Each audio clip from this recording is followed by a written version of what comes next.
maybe I talk fast. Yeah. So you move on to the next speaker? Thank you very much. Do you want me to put it on? Okay.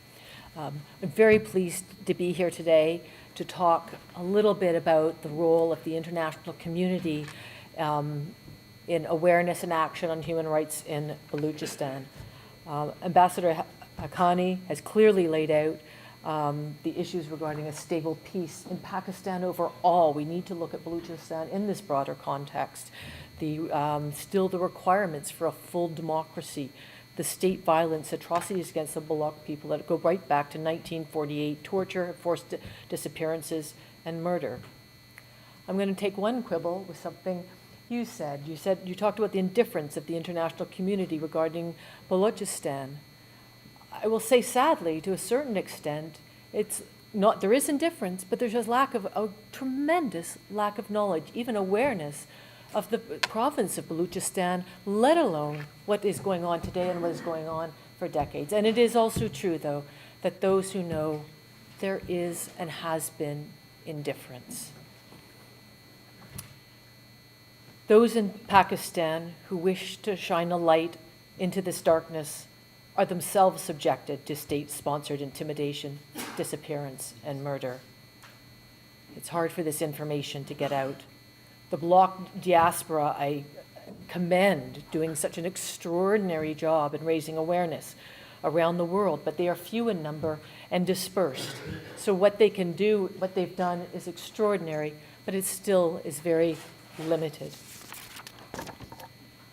In this context, then, it is particularly important. It becomes a special responsibility, I say, of the international community to raise awareness and foster action.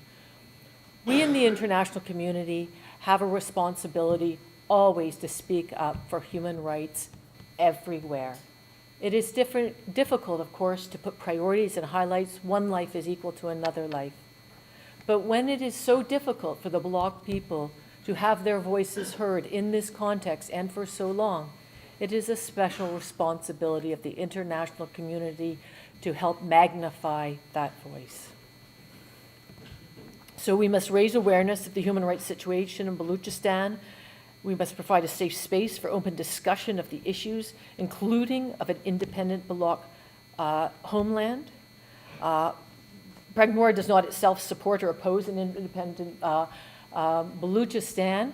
It's not for us to say. It is most definitely for an independent referendum. I'm Canadian, and I can say, no way do I ever want to see the province of Quebec or Francophone province leave. I never want to see them separate. But I will fight for their right to do so and to vote always, because it is their right. It is not my voice that matters in that. So we tremendously respect the voice of the people in Baluchistan. And as we stand up for free speech for the Baloch people and talking about independence and what a future might look like, it's a pretty simple thing, free speech. They're just, you're talking about it. It's not, we know that everybody's talking about it, and yet it's so suppressed. Why doesn't the government, Pakistani government, want people talking about it? Maybe they're a little worried.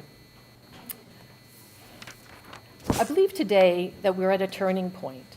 I didn't know that, actually, until a few hours ago, and I got a preview of Peter Tatchel's speech. I didn't know that. Pragmore has been concerned with the human rights abuses in Pakistan for a number of years. We're a young organization.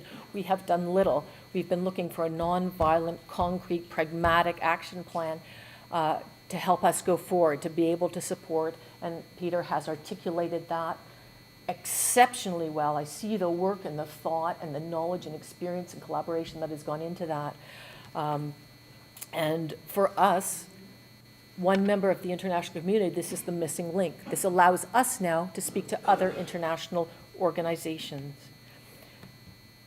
It's an action plan, a roadmap, and I'd say it's an inspiration, really. I could see by your reaction when I read it this morning, I was really taken aback. Here it is. Here's what we've been waiting for. It's not about awareness among the international community. Human rights activists want to act. Government leaders, when I meet with them, always say, what do you want me to do? And I always have an answer. I didn't before with Baluchistan. The media craves action. So I believe that, so I believe that together we can build on what has been done. The United Nations has not lived up to its responsibilities with respect to the Baloch people.